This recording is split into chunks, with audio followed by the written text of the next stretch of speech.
ਪਾਕਿਸਤਾਨ 'ਚ ਪੰਜਾਬੀ ਕੌਂਪਰੈਸਾਂ ਦੇ ਸਭ ਤੋਂ ਵੱਡੇ ਨੈਟਵਰਕ ਪੰਜਾਬੀ ਨੈਸ਼ਨਲਿਸਟ ਫੋਰਮ ਵੱਲੋਂ जी आया ਨੂੰ। ਬਰਾਹਵੀ ਬੋਲਣ ਵਾਲੇ ਬਲੋਚ ਨਹੀਂ ਬਲਕਿ ਬਰਾਹਵੀ ਹੀ ਨੇ। ਤਹਿਰੀਰ ਲਿਖਤ ਬਰਾਹਵੀ ਮੁਰਾਦ ਸਾਬਰ।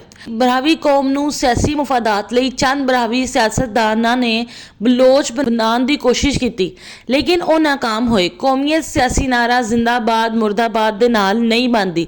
ਕੌਮੀਅਤ ਅਸੂਲ ਇੱਕ ਜ਼ੁਬਾਨ, ਇੱਕ ਸਕਾਫਤ, ਇੱਕ ਖਿੱਤਾ, ਇੱਕ ਨਸਲ, ਇੱਕ ਤਾਰੀਖ ਹੈ ਜਿਸ ਦੀ ਤਮਾਮ ਕੌਮੀ ਹੀਰੋ ਇੱਕ ਹੋਣ। ਕੌਮ इन्हां असूलों ते बुनियाद ते बनती है। बराहवी ते बलोची दो ऐसिया जुबानां ने जिन्हां दी लसानी बुनियादां अलग अलग ने, एक दड़ावड़ी ते दूसरी आरियाई है। सवाल ये है कि अगर ये दोनों एक ही ने तो इन्हां दी जुबान भी एक ही होनी चाहिए है। चलो वो भी मान लेंदे हैं कि जिंदा कौमां जुबानां तखलीक करदियां ने।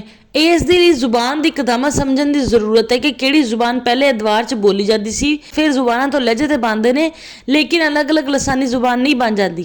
ये हकीकत रोज़े रोशन की तरह आया है कि बराहवी जुबान की कदामत 1 या 2000 साल नहीं बल्कि 11,000 साल कदीम है। असूल ये बनता है कि सारी बलोच कबाइल एक जुबान बोलन, मगर सारे बलोच ऐसी बलोची जुबान बोलते हैं कि एक ही कबीले के उस्ताद एक दूसरे की जुबान नहीं समझते। मकरानी, सुलमानी, मकरानी, लासी, दहवारी, खतरानी, रंदी नहीं समझते। भला एक ही बराहवी समझणगे।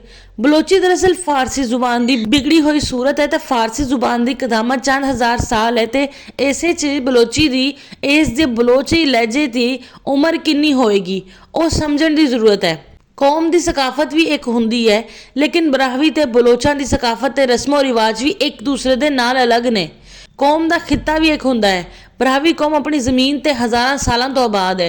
बराहवी कौम की अपनी हुक्मरानी सी जो तख्त नगाड़, तख्त कलात ते 1000 साल तारीख ते मुहीत है, जबकि बलोच ते बराहवी कौम की रियाया सी, बजगर सी। ओ गल लथवारम ने भी लिखी है। कौम की नस्ल भी एक ही होंदी है।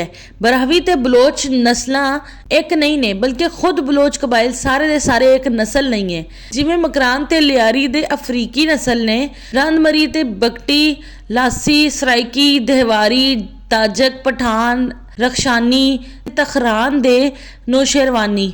कौमी तारीख भी एक होंदी है। बराहवी कौम की तारीख बलोचा नालों पहले शुरू होंदी है।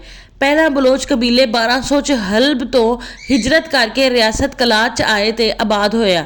बराहवी ते बलोची कौम दे हीरो एक नहीं ने, बल्कि एक कौम दे हीरो दूसरी कौम दे सामने गद्दार ने। बराहवी तारीखदान गुल खान नसीर दे मुताबिक मीर चाकर खान लुटेरे ते कब्जागीर सी, जिन्हां ने नगाड़ दे तख्त ते कब्जा किया, कतल गारत की ते खान मीर उमर खान मड़वाड़ी नूं शहीद किया। बलोचा ने बराहवी कौमी हीरो खान अब्दुल्ला खान कहार नूं मारन लई कहलवाड़ां दा साथ दिता।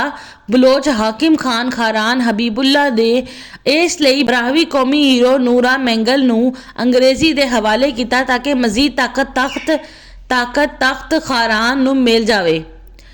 बलोच बलोचिस्तान च बराहवी नूं बलोच बनाण च मसरूफ रहिंदे ने। बलोच सिंध च स्मार्ट सिंधी बनाण च मसरूफ रहिंदे ने। बलोच जनूबी पंजाब च डेरा वाली पंजाबी, मुल्तानी पंजाबी, रियासती पंजाबी नूं सराइकी बनाण च मसरूफ रहिंदे ने। पाकिस्तान च बलोचां नूं की मसाइल दरपेश ने?